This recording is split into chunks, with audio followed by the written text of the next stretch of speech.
I'm Michael Mandel. I'm co-founder and CEO of CompStak, and this is the Not Podcast podcast. And today I have with me Gabe Marans. I once was on a podcast, and the guy who was running the podcast says, "I'm here with Michael Mandel, my good friend." And I'm like, that's pretty funny because I hardly knew the guy. But in actuality, Gabe and I really are friends. He's really a friend. And I'm really thrilled to have Gabe on the Not Podcast. Gabe's with Savills. Why don't you tell everybody a little bit about who you are and what you do? It's a pretty one-dimensional, quite boring background. But first of all, 100% correct. I've been on a bunch of podcasts. I've listened to many more.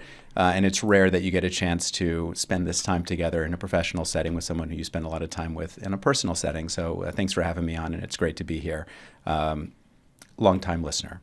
My background is quite straightforward. I'm New York born and bred. I interned at Savills, which was then called Studley, just about 20 years ago. I'm now a vice chairman at the firm, and all we do all day, every day is the tenant rep side of mostly office space real estate strategy.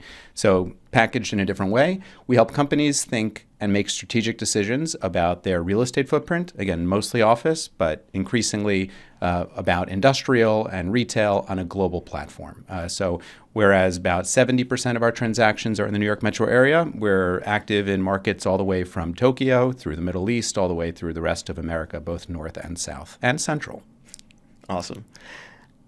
I think you have an interesting background leading into brokerage. I'd love for you to mention a little bit about that and how you ended up in brokerage, because the brokerage industry is such, and I used to be a broker, that everybody has a different path to getting in. I don't know if it's the case now, but when I became a broker, there was no such thing as a job listing for New York City commercial real estate broker.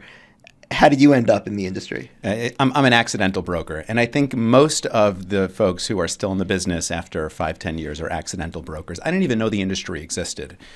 So my history in a nutshell is when I was in college, all of my smartest, most ambitious friends who I was trying to mirror were getting jobs on Wall Street, mostly in investment banking.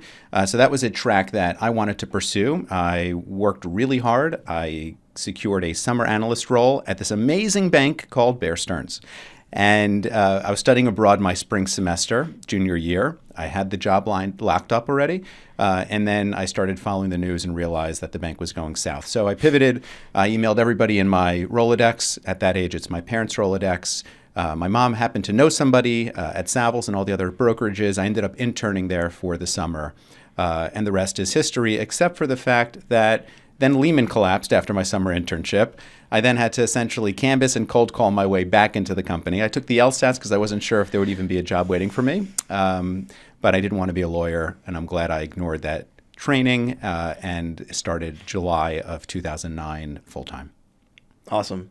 Well, it's convenient that you managed to bring up your mom very immediately in the podcast. Nina, if you're watching, I was thinking about you. Yeah. So, because we decided that 99% of this podcast is going to be about your mom. Naturally. And the monogram socks that she gave you that you're wearing today, which maybe you thought I was joking about bringing them up, but in fact, I should have known better. You should have known better than to wear monogram socks generally. I've one pair. It was the next in the rotation. And the underwear, are they also monogrammed? It's matching. Yeah, of course. It's a matching set. That makes sense. And every day, different color for each day of the week. Knowing me on some level, it's not a surprise to hear that. Not at all. Yeah. Not even a little bit. Yeah.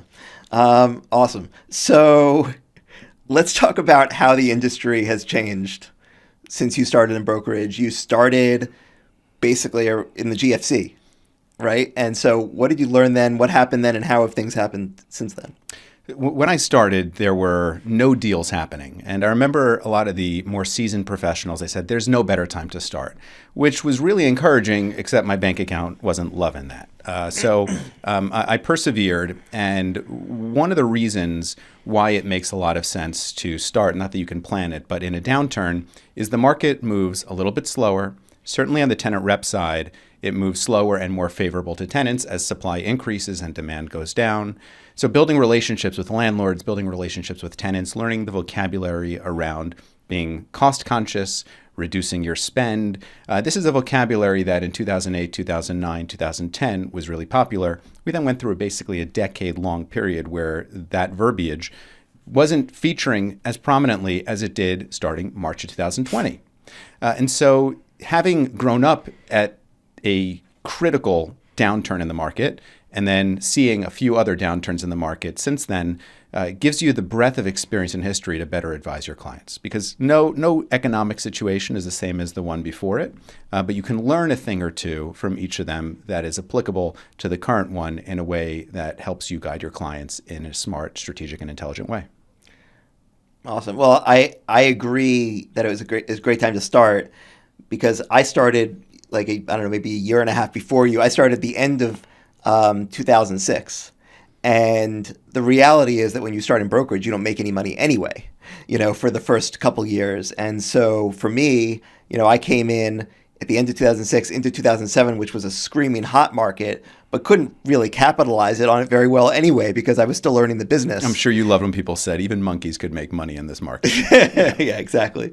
And then, I was thinking everything was amazing going into 2008, and then saw everything collapse. So at least you didn't have to have a book of business that you thought you were building, see it collapse, because it started from collapse. Oh, yeah. No, my hopes were not inflated yet. It was an idea, but it wasn't fully formed. And maybe, to that end, you give a little bit of hope. I mean, we've been in a midst of recovery, but, maybe some of the people who started in brokerage, 2 or 3 years ago have been struggling and wondering if they can stick it out, and maybe this gives them a little bit of hope to stick it out, because it does help you really learn what you need to learn to succeed in an up market. Correct, 100%.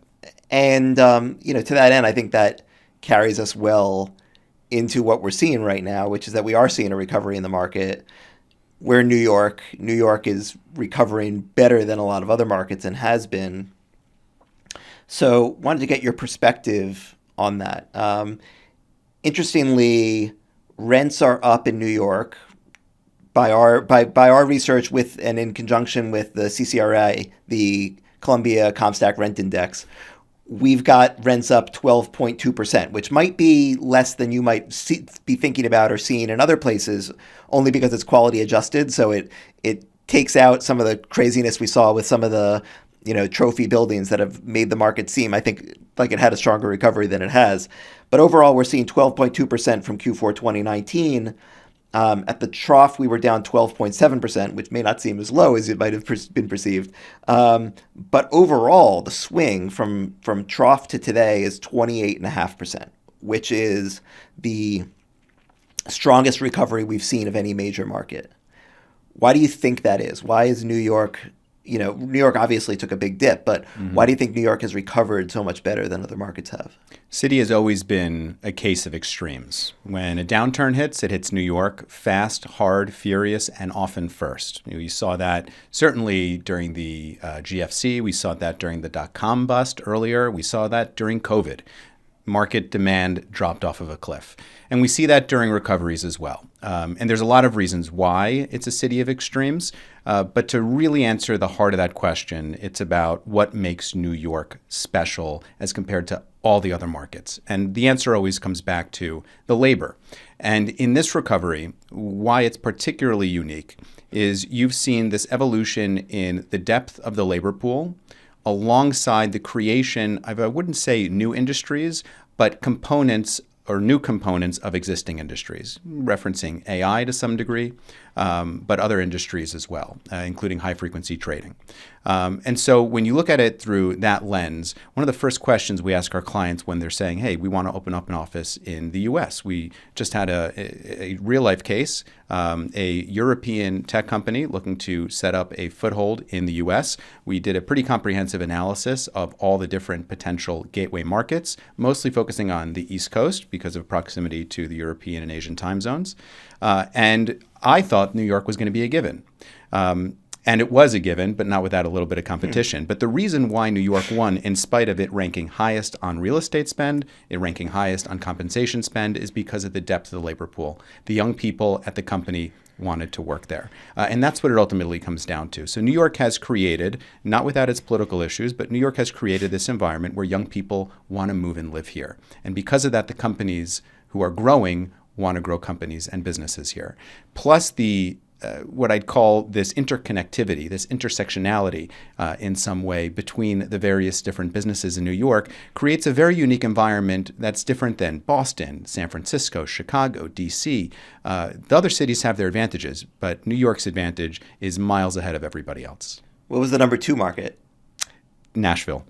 Nashville? Nashville. It was a curveball, but Nashville was the number 2 market. I wouldn't have seen that coming. And number 3, Charlotte. Okay. That seems a little clearer than me than Nashville. Nashville's interesting.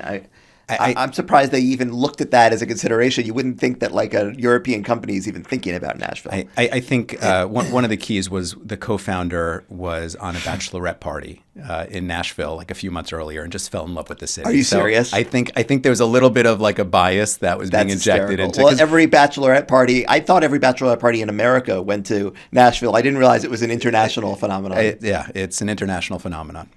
I'm actually going to Nashville tomorrow. I'm going to Nashville tomorrow for bachelorette party on Tuesdays. Yes, yeah, yes, right. And also the Urban Land Institute conference. Almost as fun. It should be very similar, yeah. I think, actually. Yeah. So funny enough that for you to mention Nashville, I did not see that coming. Well, so you mentioned, AI being a trend driving recovery in New York, but that, makes me think about San Francisco. San Francisco is up 3.6% from the trough and is still down 17.1% from 2019. So why do you think San Francisco, and granted, if you visited San Francisco lately, it is light years better than it was if you visited, post-COVID. So don't want to be too down on San Francisco. But why do you think that the recovery in San Francisco has been so much weaker?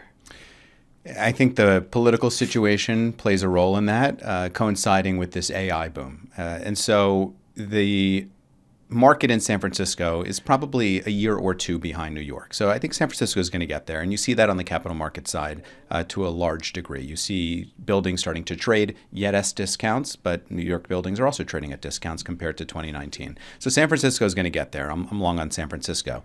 But the market is much smaller than a place like New York, and the diversification in New York is much deeper. And so there was only so far that the New York market could fall because it wasn't reliant on a single industry. When you had this complete focus on profitability and reducing burn in 2023, when inflation started to rise along with interest rates, San Francisco bore the full brunt of that. And I think that introduced some hiccups to the recovery. In New York, it also impacted those tech companies, but the law firms, the banks, they weren't impacted as severely. Yeah, that makes sense. I think, the other thing that I've noticed with the San Francisco market is that, so much of that market is dependent on the uber large, tech companies, Meta, Alphabet, X, you name it. And, interestingly, what we've seen is that those companies had pre-COVID been expanding their presence in San Francisco proper. They pulled back from that post-COVID. They saw a lot of their employees move to the suburbs because they wanted to have like more space during COVID, right?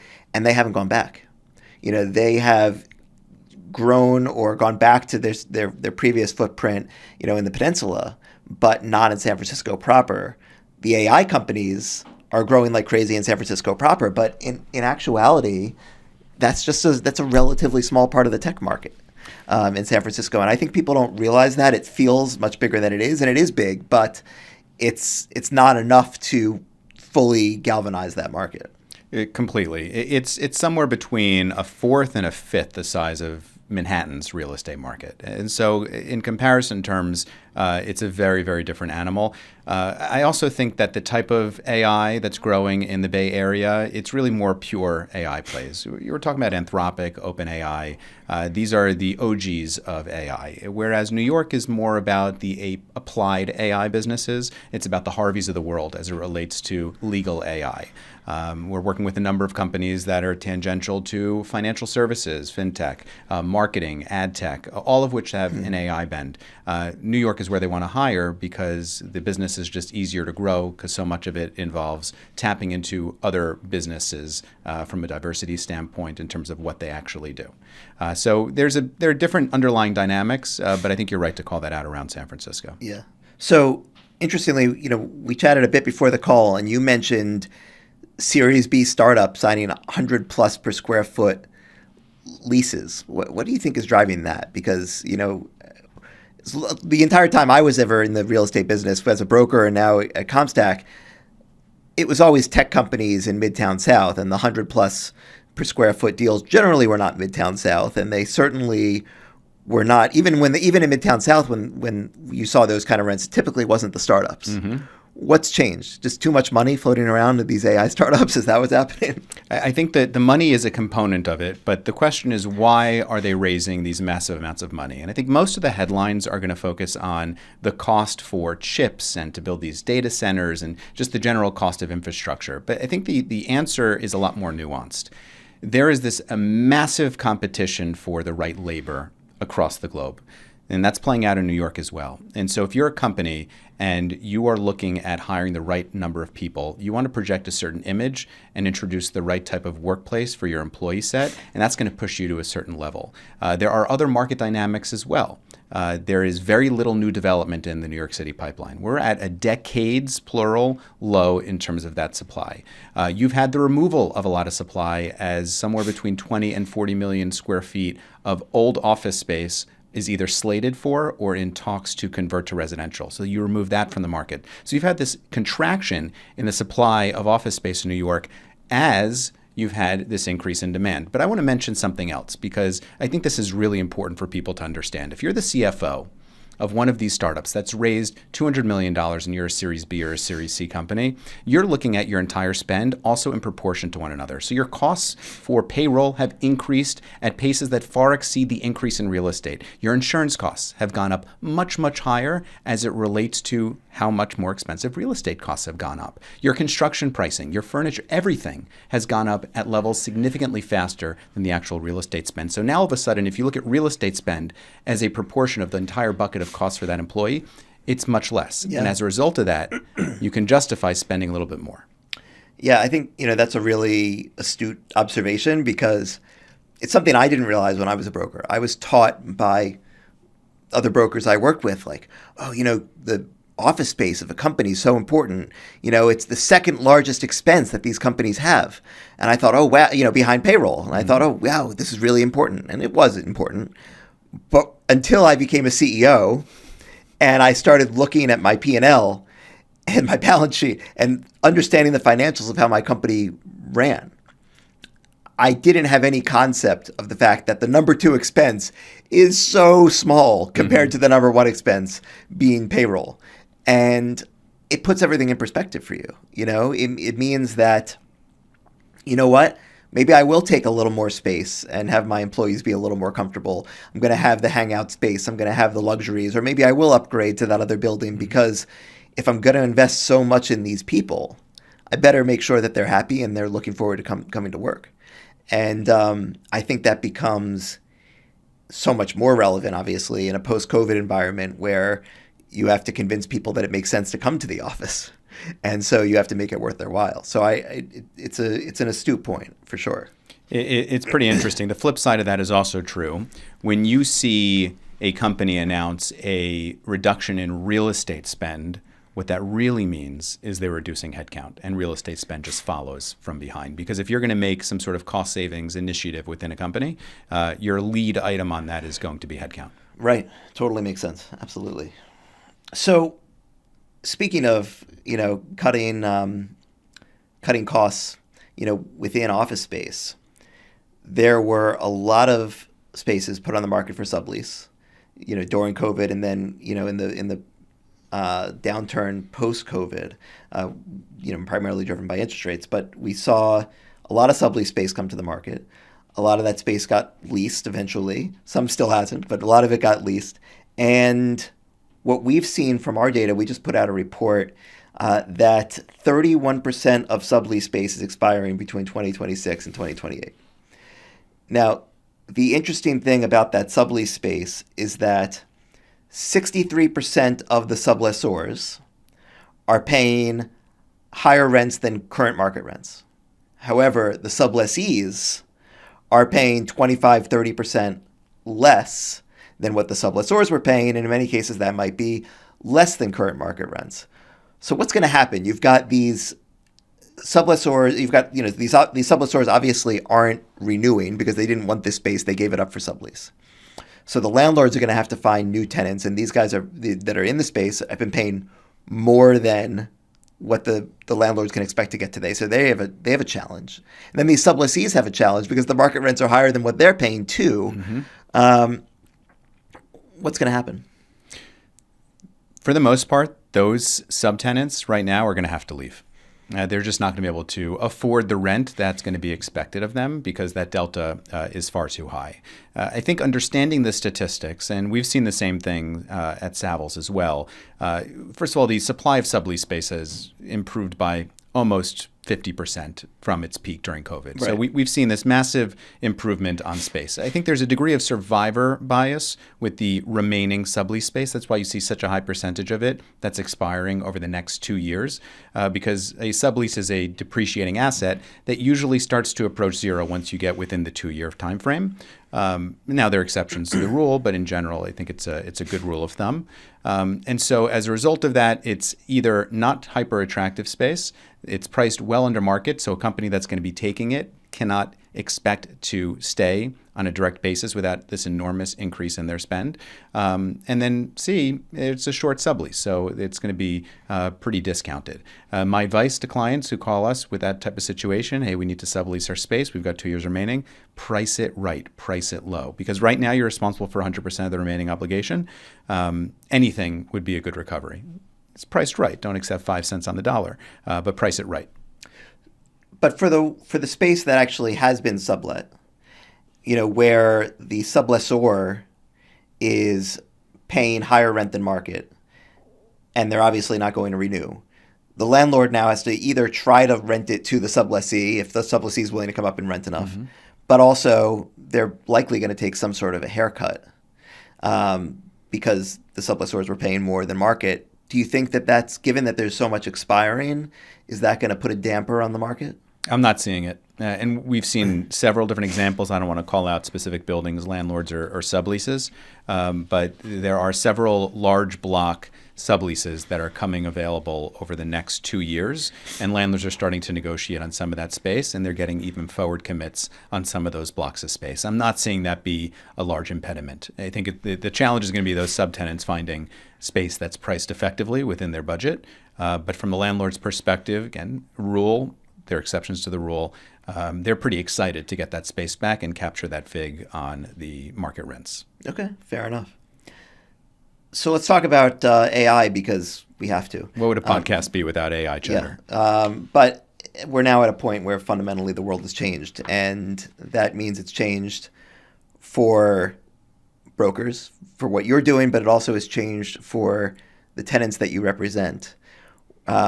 You had mentioned that your clients are coming to the table with a lot more information than they used to. What are you finding is the impact of the information that they're bringing to the table and how they work with you? It's a perfectly phrased question because we want our clients to be empowered. We want them to be knowledgeable, educated. It's why I love doing repeat work with clients because they're not starting from zero. And so it is in everybody's best interests to have clients who understand the real estate market and understand the dynamics better. I want them to be using every tool that's at their fingertips in order to arrive at that point. But what we're seeing is AI tools being used in a negative way with clients. And I'll give you a perfect example. It's not even one instance. This has happened with several of our clients over the last few months. We will negotiate a term sheet. We will enter into lease negotiations with the landlord, our client, of course, being the tenant. We will engage with an outside counsel to review the lease. So Savills shares their comments. The lawyer contributes their comments. The revised draft goes to the client for approval before we send it back to the landlord. And they come back to us something that's clearly AI generated and that's clearly misinforming them about what's to expect. Now, all of a sudden, a client that is 3,000 feet in a 3 million square foot building is absolutely convinced that they deserve lobby signage rights because AI told them so. And so we're put in this position where we have to de-educate our clients in a way that we never had to before. And it's a little bit of a silly example. It's a real example, but this has become major issues in a variety of different leases, putting at risk some deals that were at this teetering point at the 11th hour. I don't know if there's an easy solution to it, but I'm seeing this as a trend more and more. So what you're saying is you got them the signage rights then, right? Of course, 3,000 square feet for a 3 million square foot building, that's table stakes. At the top of the building. I wouldn't have thought about it unless their AI mentioned it. Yeah, of course. Yeah, of course. Brilliant. Thank God they did that. That's great for you. Now, how about for you in your day-to-day? How are you leveraging AI, if at all, and how's it impacting the way that you move your conversations and your negotiations forward? So many different ways of answering this question. So I'm going to give you how are we using it today, and I'm going to give you how we're starting to work with it to utilize it in the future. It is a very fast-moving world that is rather intimidating, and so I try to spend as much time on YouTube watching clips of how other people are utilizing AI and introducing it to their workflows, and trying to take bits and pieces from that. So I write pretty often on social media. I have trained Claude through the last 7-8 years of my writing on LinkedIn to understand my voice, my content. Now, I'm writing everything originally, but before I ever post it, I run it through Claude so that it could tell me if I've touched on the topic before, if I'm contradicting myself based on a previous post, to refine it if I need to shorten it into smaller words or smaller length. And so from a writing perspective, I've created an online editor through LinkedIn. That's cool. What I'm also doing is I'm using Claude in particular to analyze my email and calendar behavior. So I've connected it with my calendar and my email, and I'm using it to do some pretty detailed analytics around how much time it takes me to respond to emails, if I'm favoring some versus others, the difference between outside clients versus outside brokers versus internal, trying to understand and call out different spots within our business plan that we could be doing things better. We're also incorporating it into our CRM to make sure that we're not missing people who we should be touching base with. We use Salesforce as our CRM. It's really important for us not to let things slip through the cracks, and at the same time, not to make it automated. So that's not what we're talking about here about automatic email canvassing. It's more about going through the data and calling things out in a way that's proactive. So those are a couple of some basic areas. We also use it to review leases, to confirm information. You can't do that without doing it yourself, but it could at least shine the spotlight on certain portions of the lease that really deserve your focus and attention. You do not ever want to be wrong with that. You'll lose a client for life if you Sure. if you're like, this provision, like what provision? That was hallucinated. But for doc review, it can be really effective as well. And the last thing I'll say is we've created this very entrepreneurial culture on our team where we have 3 different folks on our team right now experimenting with building agents on Claude to improve our workflows, maximize our efficiency. And that's the exciting part because I don't know where that's going to take us. We're going to fall before we can walk. But that's a really exciting upcoming change in how we practice our art. I would think so. I mean, as I'm sure you did, I grew up in, cold calling, and that's how every junior broker starts, right? Is you're pounding the phones. Maybe now you're sending email cadences. That wasn't as much a thing when I was getting started. And to your point, you said you're not automating that much, but I got to imagine that some of your junior brokers, they're automating more of what they do. Yes, or there's a front-end automation. I do not want them sending out automated emails. There has to be that thoughtfulness, that pause before they hit that send button. And so as a matter of team rule, they are not allowed to sign up for email automators. But all of the back-end work that leads up to you hitting that send button, all of that to some degree could be automated. And have you noticed a tangible difference in the volume of outreach they're able to do or the conversion rates that they're getting? Conversion rates have fallen off a cliff. I think as the noise in the market has increased, it's become harder to get through to the same people. And so if when we were started, it was maybe a 3 to 5% conversion rate, I think you're talking about 1% at this point. And so in order to hit the same number of numbers or same level of numbers, the output has to increase. And I would say that, well, just pick up the phone and call. It's much harder to reach people on their cell phones. I think half the world now has the Apple Auto, responder, and so it's much harder to reach someone on a call. I think the best way will continue to be relationship mapping and understanding how you can get into a company, be introduced to someone from a warm perspective. We're using AI in many ways to help with that. But that's the ultimate golden goose. Everything else is just increase the noise because everybody else's noise has increased. That makes sense. I noticed myself that I used to answer phone calls when I didn't know who was calling because I was curious. And also, I think I'd just been trained as a broker. Brokers answer their... You respect the game. Yeah, I respect the game. When I was a broker, I'd answer the phone all the time and that, whatever. I enjoyed talking on the phone. Now there's just so much garbage. I do not answer my phone unless I know who it is. How are you going to know if your car's out of warranty? How are you going to know that? I've unfortunately made the mistake of trying to mess with those people before, and that just increases the volume of your calls. If you give a mouse a cookie. Oh my God. I'd be like, oh yeah, my car's a 1981 Hyundai Elantra, and then of course, I start getting calls about my Hyundai Elantra. It's not a good idea. Don't do that. Don't be me. Yeah, I literally don't answer any calls unless I know who it is. And now I miss some important calls because I won't do it. Yeah, you're right. The noise has increased, and I think we're ultimately going to see an increase in automation that then results in an inversion where human outreach and human approach and quality has to increase that much more because no one's going to tolerate that anymore. Yeah, couldn't agree more with you. Although I'll tell you, when I was a broker, I felt that way even then. And I thought, you know what, I'm gonna work smarter, not harder. I'm not gonna make 500 calls, but I'm gonna make the perfect call every time. I'm gonna research them and have a hook, and then I'd spend all this time researching a prospect.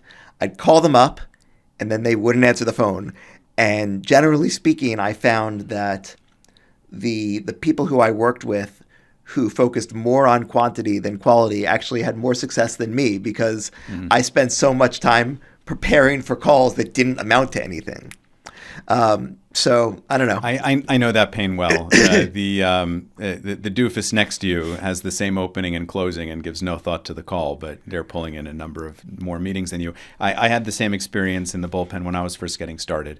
It was very humbling, and it was also beyond encouraging because it made me realize that there's so many different ways of approaching the business. I felt the same way. I was like, wow, be smart. It's not about the numbers. I think you have to have the blend. There's no replacement for hustle. It's all about grit and putting in the time. Yeah, totally. And I think, whether I wanted to admit it or not, part of my desire to have the most sophisticated call was a lack of grit and an unwillingness to just have the constant rejection, 100 times in an hour. I was, easier to take rejection 5 times in an hour. I feel sorry that you're missing that extremely pathological component that every broker has. It's wild. It's wild. I mean, I think we probably both worked with some very strange people who, because they, could handle just immense amounts of rejection, have been very successful in brokerage. They somehow are wired differently, or something happened in their childhood. They're single-handedly funding the therapy life in New York for sure, no question about it. I like to say every broker is weird in their own appropriate ways. That's true. That's a fair point. You kind of have to be to stick it out in this business. Yes, there's got to be something wrong with you. Yeah, totally. So I know you've actually, one thing that differentiates you from a lot of brokers that I know is that you've done a lot of deals outside of this market, and particularly I know you've done a good amount internationally.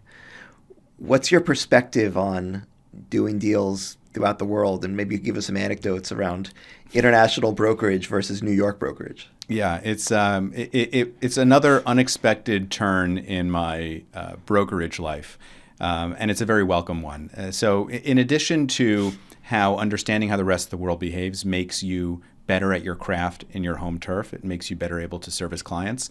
The origin of it started very humbly. I was doing work in New York, did a great job for a client. They said, "Can you help us in London?"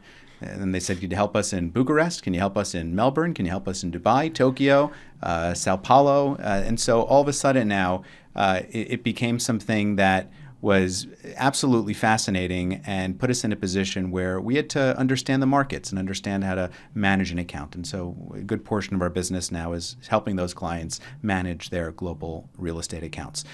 From a fun, happy, interesting story, about a year ago I was in Prague to tour some office product for one of our clients who was looking to expand there. And the reason why I call this one out is I hadn't been to Prague since I was studying abroad there for the semester. And just going back in this different environment, reacquainting myself with the streets was utterly fascinating. And the office space that the client ended up taking, I'm pretty sure, I haven't been able to independently confirm it, but I'm pretty sure I spent many a late night in this weird underground rave environment that's now been raised, and it's now this beautiful office building. Wow. So if you're the client and you're watching this, I never shared that story with you, but it's true. And it's pretty interesting to see the world in a different way. It also has a negative effect on my sleep schedule. There's never a period of time where you're not on. You go to sleep, Asia's up. You wake up, Asia's up, and Europe and America's in between. Did you find it more difficult to try to manage these deals overseas? And how actively were you involved versus the local? I'm sure you worked with local brokers in any of these markets. Yeah, Savills is 40,000 people globally, so we've got great teams all across the globe. I'm not the local market expert. My partners on the ground are the local market experts. But where I come in is helping to craft the strategy and what I call quality assurance. So you're going to get the same level of service from our team, regardless of whether they're working in Prague or Dubai or Sao Paulo. And so I'm involved, but helping to craft the strategy, ensuring there's execution, and making sure that we get the right approvals on the client side. Makes sense. We just signed a new lease in Belgrade, Serbia. In fact, moved in on Friday. This past Friday. Congratulations. So I haven't been there yet. And I'll be there in June, and I'll be able to check it out. But looks pretty awesome. But it's been eye-opening. I mean, it's definitely. There's no. I don't.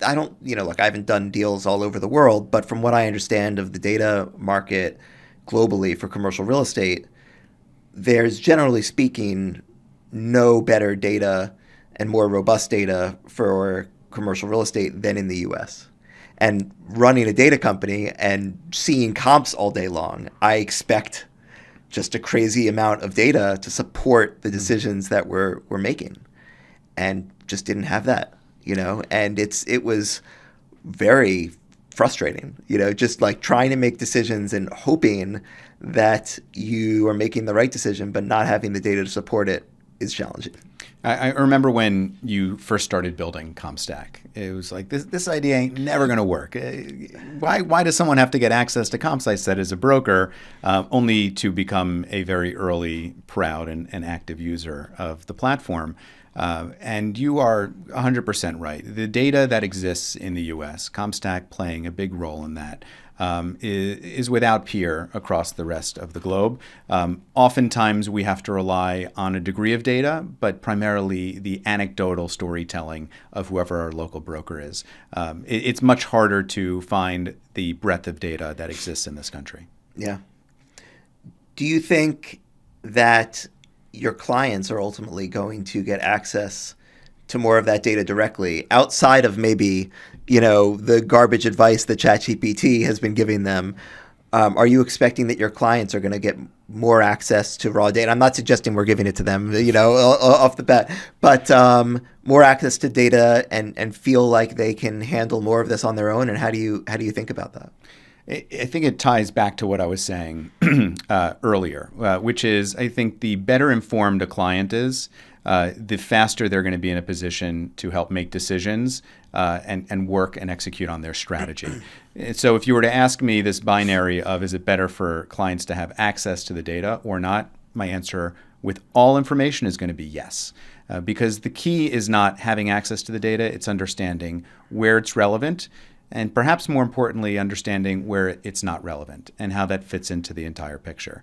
If you look at the trend lines in terms of education of our clients over the last 20 years, they're infinitely better educated now than they were 20 years ago. It's just this trend of democratization of data. So gatekeeping in any capacity in our work is not going to be scalable and repeatable over the duration. That's not what builds trust.